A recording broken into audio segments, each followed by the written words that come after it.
Review of quadratics.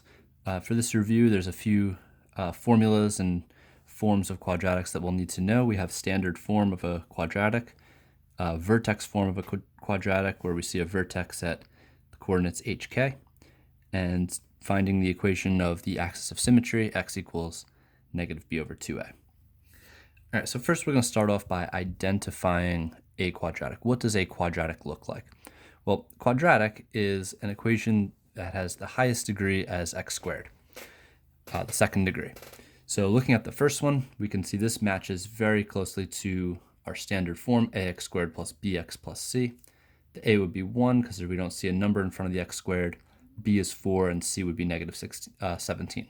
So this is definitely a quadratic. It matches standard form.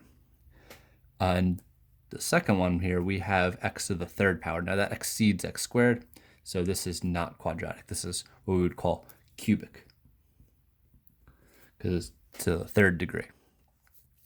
The next one, we see an x, even though it's not being squared, if we were to multiply these binomials out, if we were to square x minus 2, then we would see an x squared term. And in any case, this matches our vertex form here, and we could see we would have a vertex at 2, 4. So this would be quadratic, and it is in vertex form. And finally, this last one here, y equals 2x minus 6. This isn't quadratic. We don't have an x squared. We never could. And this is actually a linear function where 2 is the slope and negative 6 is the y-intercept. So this one would be linear, not quadratic. All right, number 2, write the quadratic in vertex form and state the vertex. Now, there's a couple different ways to do this. We could either use the complete the square technique, or we could use the axis of symmetry technique. For this question, I'm going to do complete the square. There's going to be another one later in the review where I'll demonstrate the use of the axis of symmetry formula. Okay, so using the complete the square technique, what we want to do is find this missing c term that would make this a perfect square trinomial. So the first thing we're going to want to do is just move this 1 over to the other side here. So we'll have y plus 1 is equal to x squared plus 14x. And now we need to find this missing piece, another c term that we could add to make it a perfect square trinomial. The way to do that is to take whatever the b term is, divide it by 2, and square the result. So what we're going to be doing is b divided by 2 squared. So the b term here is 14. So I'll show 14 divided by 2 squared, which is 7 squared, and 7 squared is 49. So 49 is my missing c term. So I'm going to add 49 to both sides. Y plus 1 plus 49 equals x squared plus 14x plus 49. Okay, once we have our missing term added to both sides of the equation, we can combine some like terms on the left, and on the right, we will rewrite the trinomial as a binomial squared. So I want to write this as something being squared that's going to match this vertex form up here. We want some number here being squared. Now, the trick to knowing what goes in here is whatever half of the b term was. So when we did 14 divided by 2, we got 7. So that's going to be x plus 7 squared.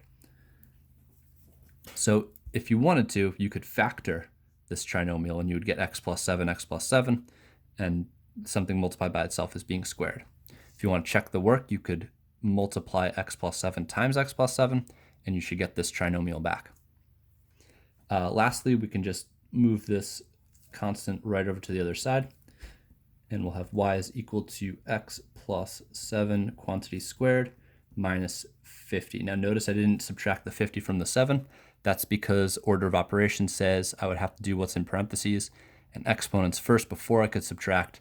And since I can't do that with the variable x, I'll just leave the negative 50 at the end.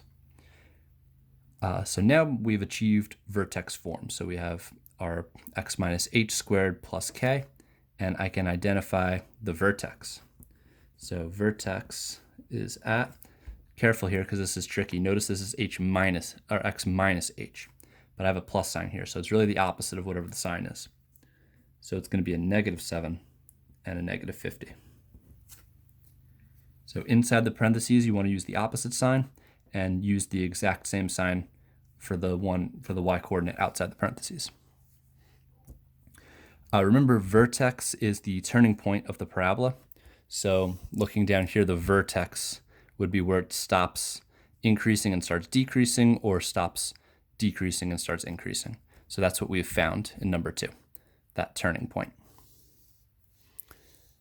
Okay, number 3, the expression represents the height in yards of an object t seconds after launch. What is the initial height of the object in yards? All right, well, initial height is when no time has gone by, and t is representing our time. All right, that's our time. And if it's the initial height, we want time equal to 0. So we can do negative 6.3 times 0 squared plus 83 times 0 plus 7. And this stuff just zeroes out, right? 0 squared is 0. 0 times negative 6.3 is 0. 83 times 0 is 0. So we would just get 0 plus 0 plus 7. So 7. 7 seconds. Okay. Really, in questions like this, initial value is the y-intercept, and that's just the constant at the end. As long as you have a 0 in for these variables t, it's all going to cancel out. All right, let's use the parabola to answer 4 and 5. What are the roots of the parabola below? And what are some other names for roots? Well, let's start with the second question here. The other names for roots, we have x-intercepts, or zeros, no e in zeros, or solutions. So we want to look to see where it crosses the x-axis. We have one intersection here at the origin at 0, 0, and another one here at 8. So I would say x equals 0 and x is equal to 8. So we can write it as a solution set, or you can make two little equations, x equals 0, x equals 8. Over what interval is the parabola always decreasing? Well, I know parabolas are either increasing or decreasing depending on what side of the vertex you're on. Here's the vertex as we described from using this as an example with number 2. And when I'm decreasing, I'm going down from left to right. So that'll be all of this section of the graph. So this extends beyond and goes down forever. So starting at 4 and going all the way to infinity will be decreasing. Remember, these are x values. So now I need to determine if I'm going to use a bracket or a parentheses. The turning point is never included in increasing or decreasing because you could argue that it's doing both. It could be where it stops increasing, or it could be where it starts decreasing. So we're going to use parentheses on the 4 because we can say we're neither increasing nor decreasing here. And infinity always gets parentheses. An alternate way you can represent this answer would be inequality notation as opposed to this interval notation. You could say everywhere where x is strictly bigger than 4.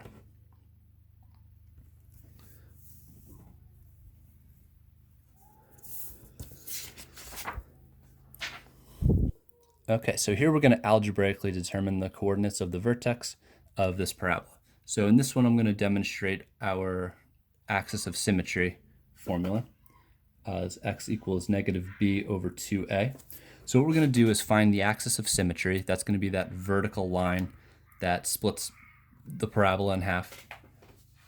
For example, if I were to sketch an axis of symmetry on this one, that would be my axis of symmetry. I write down x would equal 4. So I'm going to find the equation of this line. I'm going to know the x value, and then we're going to plug that number in to find the y value. All right, so we got x equals negative b over 2a. And in this parabola, we know a is 2, b is 8, and c is negative 17. So I'll plug in my 8, remembering the negative in front of it, over 2 times my a term, which also happens to be 2. So negative 8 divided by 4 is going to be negative 2. All right, so I know that somewhere where x is equal to negative 2, that's going to be where my turning point is. So I'm going to take this -2 and plug it in for x, because I'm saying that x is -2. So we'll have y is equal to 2 times -2 squared plus 8 times -2 minus 17. So I've just taken my -2 and I plugged it in everywhere I saw an x. From here, this is a lot of steps, so we might as well use the calculator, enter all of it in exactly as we see it, and try to avoid our mistakes. 2 plus 8 times -2 minus 17. And we get a y value of -25. So y equals -25. So our vertex is going to be at -2, because that's the x coordinate from here, and -25, that's our y coordinate from right here. All right, word problem. Spencer launched a ball into the air. The height of the ball can be represented by the equation h, where h is the height in units and t is the time in seconds after the ball was launched. Graph the equation from 0 to 5 seconds. All right, cool. So for a graph, we just need our calculator. We'll head over to the y equals screen, and we can put in the equation. So we got -8x squared plus 40x plus 5. And if we hit graph, we can get a picture of it. My graph is edited from a previous problem that I've done. You might be looking at something like this. And the screen that I had previously actually looked a little bit better because I had adjusted my window. Notice that my I don't see a parabolic shape because my y values don't go up high enough. So I'll go to the window. Let's change the y maximum to something much bigger. How about 100? We're not really interested in negative y values because we're not going to go underground. And we're not interested in negative x's because we're not going to start at negative seconds. We start at 0 seconds. Back to the graph, and we have a much better picture. Okay, so maybe 100 was a little bit too much. We could change that to 75. And maybe 10 was a little bit too much, so we can change that to, I don't know, let's try 5. Maybe 6. Okay, I like it. All right, so based on the image that we see here, we know we're going up to 75 on the x-axis. We know we're going out to 75 on the y-axis, and out to 6 on the x-axis. We want to make sure our scale on our paper will match something similar to this. And if you didn't use exactly those numbers, that's okay. You just have to make sure that you come up with an appropriate scale. So if I didn't change the y value to 75, I left it as 100, that's fine. But you just have to make sure that you label your boxes accordingly. The most efficient way to do this, I find, is to just give yourself the most amount of room on your graph. You don't want a tiny little graph squished in the corner when your y values and x values go way beyond what you actually need. All right, so now what we need is a scale that we label. So I have 1, 2, 3, 4, 5, 6, 7, 8. I have 20 boxes in every direction. So since I'm going to go up to 75, maybe I can make every box 5. Let's see, 75 divided by 5 is 15. Yeah, that'll work. So every box I'm going to make 5 units. So I'll have 5, 10, 15, 20, 25, 30, 35, 40, 50.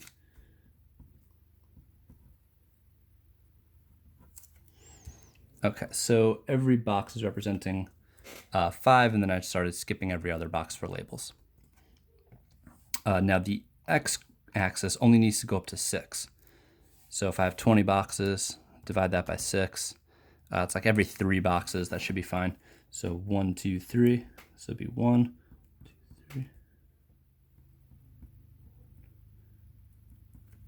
3, Okay, so here is my x-axis.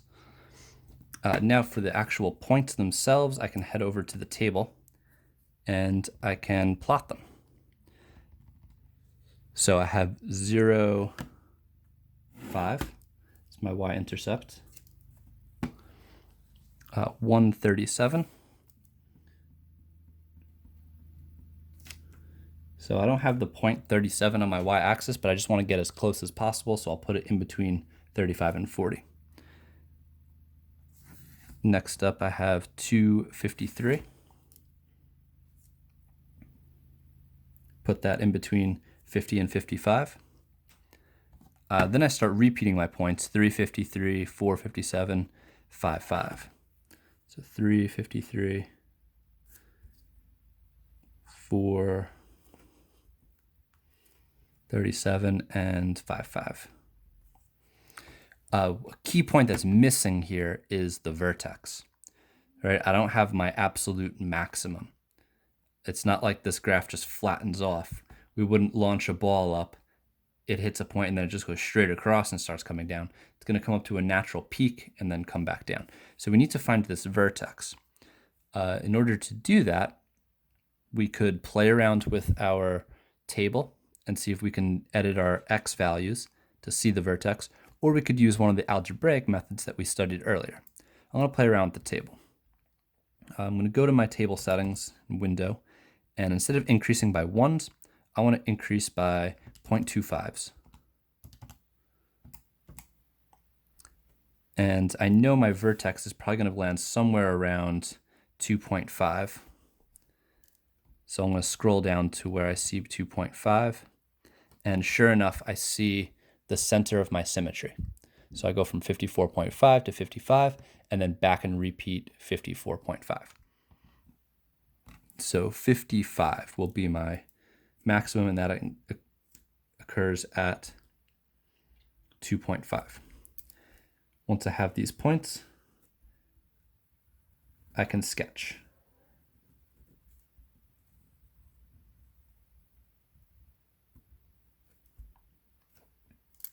And I actually don't even need arrows here because this is a real world application problem, so it's just going to hit the x-axis somewhere and then stop. All right, state the coordinates of the vertex and explain what they mean in the context of the problem. So right here is my vertex that occurred at 2.555. And this means that after 2.5 seconds, that ball that Spencer launched hit its maximum of 55 units. So the vertex, 2.555, represents the maximum height of the ball